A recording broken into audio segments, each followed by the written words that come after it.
What's happening, YouTube? What is happening? Eugene here. Hope you're all doing well. Hope you're on your way. On your way with me. Let's go. Let's go. If we could go anywhere, where would we go? Where would we go? Where would we go? I think if you and I would go anywhere, I'd probably take you to the gym first, and then we'd go for some protein later. Now, what kind of protein? I don't know. It could be chicken wings, it could be steak, it could be shawarma, it could be bacon and eggs. Whatever you like. I'm down for pretty much anything. I'm down for anything.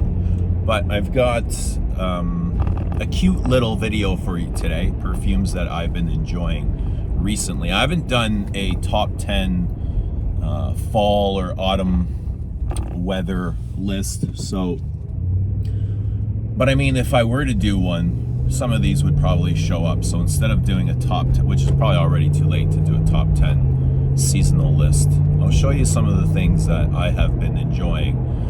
And I'm kind of wearing perfumes differently now than before. Before I was like, I would wear a perfume once and then put it away for 6 months or a year. And now it's like, I feel like I'm enjoying perfumes now 2 or 3 days in a row. And that way I build sort of a more cozier relationship with it. You know, it's more intimate and understanding, and yeah, and I've never really done that before, and I'm not sure what has brought this on, but that's what it is. But as far as Les Abstraits is going, people are still still paying for shipping, and we've got a free code right now, free shipping worldwide. So if you wanted something from Les Abstraits, a full bottle, a sample set, merchandise, go to lesabstraits.com. You have free shipping. And if you wanted to sample the perfumes, buy one of the 2 ml samples, and I'll throw in all 3. Use code freefreefree. It's free shipping. The samples are free shipping within Canada and the US, but you might need a code overseas. And to anyone that has supported, thank you so much. The support has been tremendous, and for all the people that have been sharing the information in their online social groups, their social medias and everything, I really appreciate that, dude. Thank you so much.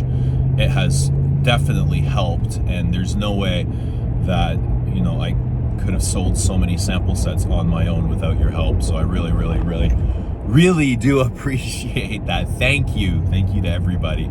It's been going really amazing. So it's just awesome to watch how everything is unfolding like a flower. You plant the seed, and then you just watch the flower grow, and you water it, and you nurture it, and it blooms. And Les Abstraits is blooming perfectly. And I'm eternally grateful to the gods for gifting this, you know, for allowing this into my life. It's been really special and important. But okay, so I'll start with my scent of the day today, what I'm wearing today. And this is a big rose oud. And I'm obsessed with rose. You guys know that. I love rose in all forms. But today is a rose oud. And I've been wearing Santal Royale. I've also been wearing Noir de Noir. Either of those could have been on the list, but I'm going to go with this. This is Ombre Nomad. Louis Vuitton. This is their big rose oud perfume. And this is big. This is exactly what an oud or Middle Eastern perfume should be. When I go out in the public, right, in the places out there, and I smell oud often because there's a huge Middle Eastern population here. And when I smell perfume, like Middle Eastern, it is so loud. It's nothing like French. It's 3 times louder than French perfume. More. There's definitely, French perfume does not leave a similar trail as Middle Eastern perfume. It's so thick and musky and smoky. It's usually very smoky is what it is. And this does an exceptional job of capturing that in its sort of a luxury, in this luxury way. You know, Louis Vuitton is luxury. It's very polished. It's very refined.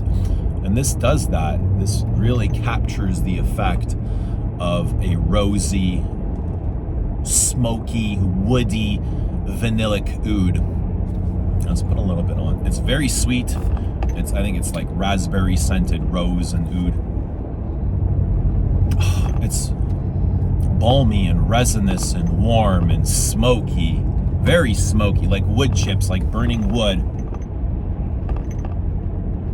Spicy, very spicy, warm.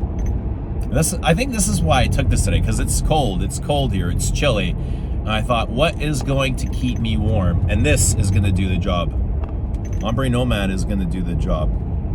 This and I think the Moon are sort of the two biggest, I would say, the two biggest rose ouds in sort of this respective genre. You know, you have the Night and Dawn, but they're way more serious. They're very different from these. Ombre Nomad and the Night, they're very sweet and playful. Ombre Nomad and the Night, or the Moon, are more playful. They're much more, you know, they got that fruity accord in there. The shisha, the smokiness, you know. It seems like it's not as serious as some of the other rose ouds. I mean, that doesn't make it better or worse. It's just that's my observation of it, you know. It's starting to fog up in here. Let me get some air going. Beautiful resins, nice and round and warm. Blending is perfect. Blending is impeccable, very polished, very clean, very smooth, and unfolds beautifully. It has an amazing story to it. It's just really, really well done. Well done. Maybe a little bit on the synthetic side. That would be my biggest complaint, but I mean, it's oud and it's Louis Vuitton, Montpensier. What do you expect? You know, what do you expect? Okay, let's move on. And some of these I've talked about in videos recently, but I'm gonna reshare them. And this one is Grand Soir. I am still really, really enjoying this. And this is really something that I feel like is very much my thing, with that tobacco, amber, very spiced tobacco and amber, smoky, powdery, a touch fruity, but a lot of spices in here. This is really gorgeous. Amber, benzoin, resins, smoke, incense, slightly churchy. But there's the spices that really capture me. The dry, woody spices. There's some greenness in here. I feel like there's like, the spices would be clove and cilantro, and there's some aromatics, you know? It's very aromatic. Some thickness. It's like lavender and tobacco. Goodness, I really do enjoy this. Sweet though. Sweet, sweet, sweet, sweet, sweet. There's a lot of sweetness in this list. For the first time ever, I've pulled out mostly sweet stuff. Just because the sweet stuff has this way of bringing up warmth. All right, what else do we have here? Oh, okay. We got Fahrenheit Le Parfum. And this, okay. I feel more connected to the Le Parfum than the Eau de Toilette, the original vintage Eau de Toilette, because this is more my thing. Whereas, yes, the original Fahrenheit is brilliant. I get it, but it's not my thing. I don't connect with it, you know? It's not something that I reach for regularly, but this I prefer because it is softer and rounder, and I really love the vanilla in here. The vanilla, it feels like a really high quality bourbon vanilla, and what it does is really, it fills in the empty spaces that I find in the original Fahrenheit in the dry down, you know, where it gets like ashy and woody and jagged and it's very sharp. This, it kind of like, it pours in and fills in those crevices and takes away the sharpness, rounds everything up, and it still holds true to original Fahrenheit. This has still got the petrol, the smoke, the grass, the freshness, the citrus, the woods, the spices, but it's the vanilla, the warmth of the vanilla that I really like. there was a YouTuber a long time ago. He doesn't make videos anymore, and he would do list videos, and he would pull out, I think his name was Garanad or something. He might have been Swedish. He was an older gentleman, and he would pull out, like, I don't know, he would show 10 or 20 fragrances, and each one, as he was showing, he would spray them on his hand, so he would have this buildup of 20 different perfumes on his hand, and he'd be able to pick up exactly what it is he sprayed from each different perfume. And I always I always enjoyed watching him, and I wondered what happened to him. I think he was a judge or a lawyer or something from way back in the old YouTube days. Okay, Coco, one for the ladies, and for me, and for the men that wear Coco. This is original Chanel Coco, and I'm obsessed with this. Everybody knows I'm obsessed with this. And again, this is rose patchouli, but a very smoky rose patchouli, very balanced, very refined. It's got that fruitiness, that big fruity plum, which I love so much. Yes, fruity plum. Incensey, balmy, warm, vanilla without being sweet, but this is a sweet perfume. So floral. I love that combination of like rose and ylang. That's the florals that stick out the most for me. So beautiful, so big and voluptuous, and very sexy. I find this very sexy. I would love to smell this on a woman. Very beautiful patchouli, frankincense. I feel like this glows on the wearer, and it has a huge halo, and this leaves a big trail. Stunning. Coco, I've been wearing this for the warmth. What haven't I showed here? Okay, here we go. Francis Kurkdjian's masterpiece, Eau Noire. And I've talked about this, and this is the big licorice, lavender, anise. Very medicinal, smoky, dark. It's dark. It smells like booze. It smells like sambuca, ramazzotti, or some sort of beverage, some sort of drink, you know, something made from anise seed, something rooty, almost like a Jägermeister. It's a cross between, maybe it's both Jägermeister and sambuca, you know.